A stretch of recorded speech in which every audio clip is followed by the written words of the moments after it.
Good evening, day, whatever the fuck, motherfuckers. Because we can cuss now at the beginning of the videos. So all bets are off now. All right. Today I've got an unboxing for you. We'll be doing a follow-up video to this as well. So this is something that's pretty cool to me because I'm a retro gamer. It's the Retrobit 2.4 gigahertz wireless Sega Genesis controller. A while ago, I did a review of this little lovely thing, the 8BitDo M30, which is a Bluetooth controller, and I also got the Bluetooth adapter for my Sega to go with that. Now the Retrobit has come out with theirs, but theirs is actually officially licensed by Sega.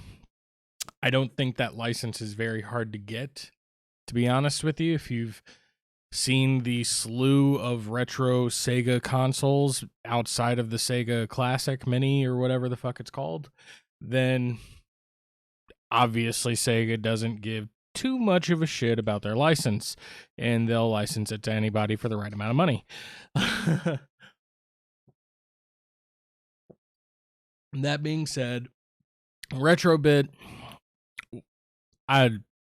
they have some good quality items. They have some items that are complete shit, but they have a lot of items that are just fantastic quality as well. It's kind of hit or miss with Retrobit, but normally, in my experiences, their items that are good are pretty good across the board, no matter if you buy like 1 or 50. And it just comes down to, I believe, the design of it when it comes to Retrobit. I've had a few things from them that are just not up to par and not where they should be. All right, so 8-bitten are 8-bitten. It is 7:30 in the morning.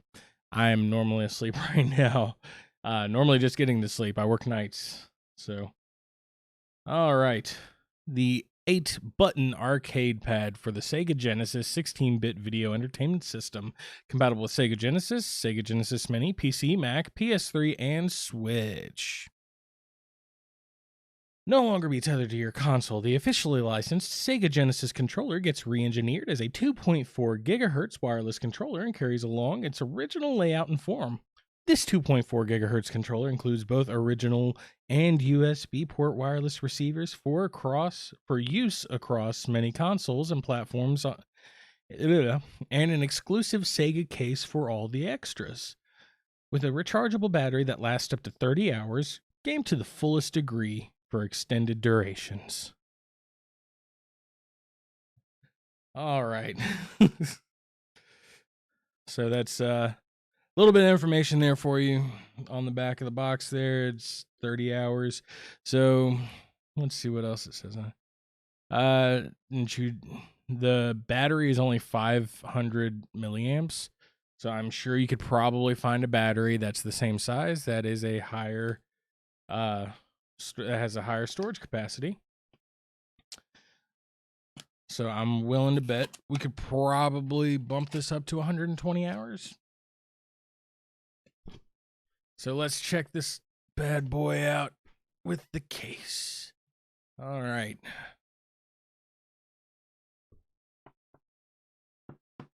Collector case is just some basic, feels like PVC, possibly. It's either PVC or some really thick plastic.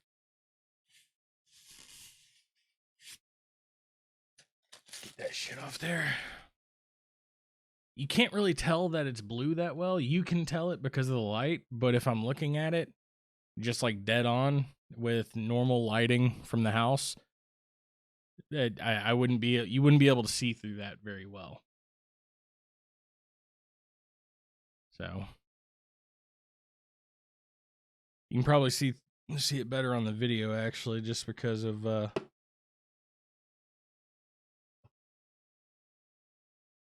I thought that was foam.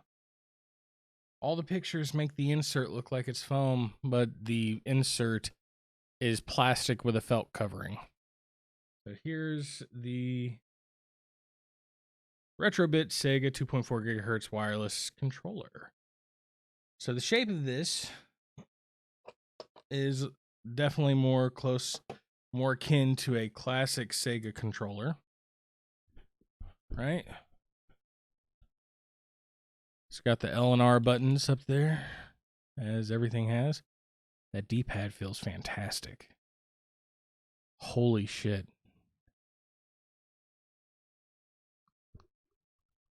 Don't know if you can hear that. But it's almost the D-pad is like, it legit feels like a Sega controller D-pad. That is awesome. So I like the D-pad on the M30 Pro as well. It's really close to the Sega, probably the closest third party I've ever had in my life. So I've loved it, but the thing is loud. Like, I don't know if you can hear this, but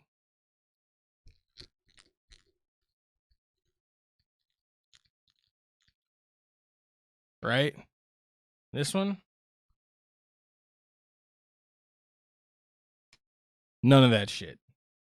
So definitely plus on that.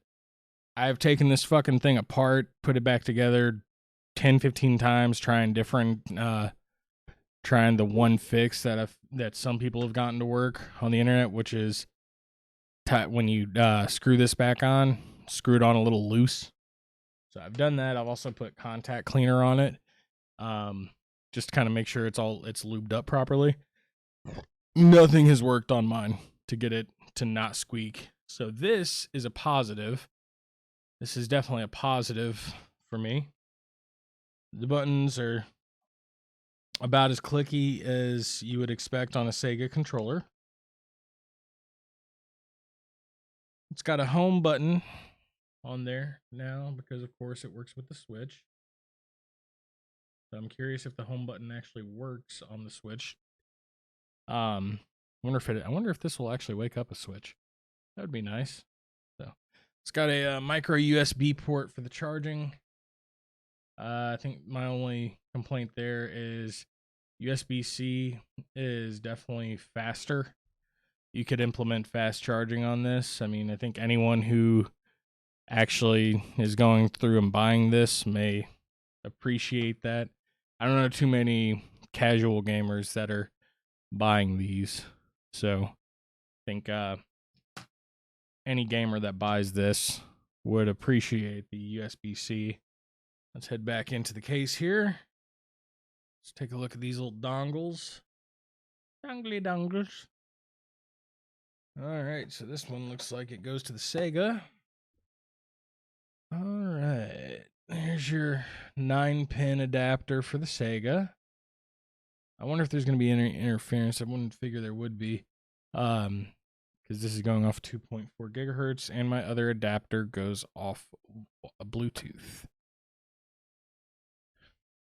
So this is the USB adapter. It's just a basic adapter. I mean, I think most people have seen adapters like these at this point. So they're nothing new, nothing special, as far as adapters are concerned. On the back, or in the back of the box, you get this little thank you card from Retrobit. Bleh. I really need to get some kind of monitor stand so that way I can change that. You get the instructions, which probably pretty easy. Little instruction booklet. It's all in black and white, like the good old days of the reprinted games. All right. And you get the charging cable, which is just a basic micro USB cable. So I think anyone's got a million of those laying around. I think even Apple fanboys at this point have a million of those laying around their house. They're used for everything. Anyways, the build quality on this seems pretty nice. The plastic feels like Sega, right? Like there was a specific feel to the plastic on the Sega controllers, and this has that feel to it. It is shaped more like a original Sega controller. You know, it's got that kind of boomerang shape almost, and then it's got the shinier bit on the D-pad, the shinier plastic instead of the matte finish on the D-pad and where the 6 buttons are. So, new addition, L&R buttons, because this is usable on the Switch, so that's definitely an important piece of information to know. If you've got Sega, I wonder how good this works on Sega Classic. Anyways, first impressions are pretty good for this. I feel like this, just based on the build quality, it feels good. It feels like a Sega controller. Granted, Sega controllers are light. When we were kids, they were probably felt a little heavier than they actually were, just because we were kids. The same way that it fit our hands better when we were kids, because, well, we were kids. Controllers back then weren't necessarily made for adult hands. So that is, yeah. But I mean, it feels like a Sega controller. So I think that's the one difference between the 8-bit dough. The 8-bit dough has a indentation in the back, and then it's got a good thickness to it, and it has kind of a dog bone shape, right? And that feels, in adult hands, I feel like that feels a little bit better. But if you're buying this for your kids, they'll love it. I mean, just same, if you had a Sega when you were a kid and you loved it, your kids will probably love it too. So, yeah. You know, I want to see a pro controller for the Sega, which actually is coming out. I didn't even think about that before I said it. Retro Fighter is making. There's a company called Retro Fighter, and they make a N64 controller that has a more modern design. I think I've done a review on that here before. And they're doing one for the Sega and for the Sega Saturn. There is and side note, there is also a Sega Saturn variant on this. I don't have a Sega Saturn because the Sega Saturn is kind of useless to me. All the games are on other consoles that I have. So I don't see a point in buying a console that has no games that I'm interested in that I don't already or have the ability to get on another system. So yeah, first impressions, again, pretty decent on the build quality. I like that they include a case. I feel like the case has been kind of skimped out on. This bit here I felt like it looks like foam in all the pictures I've seen, and it is the kind of cheap plastic that they use in cases with a felt covering.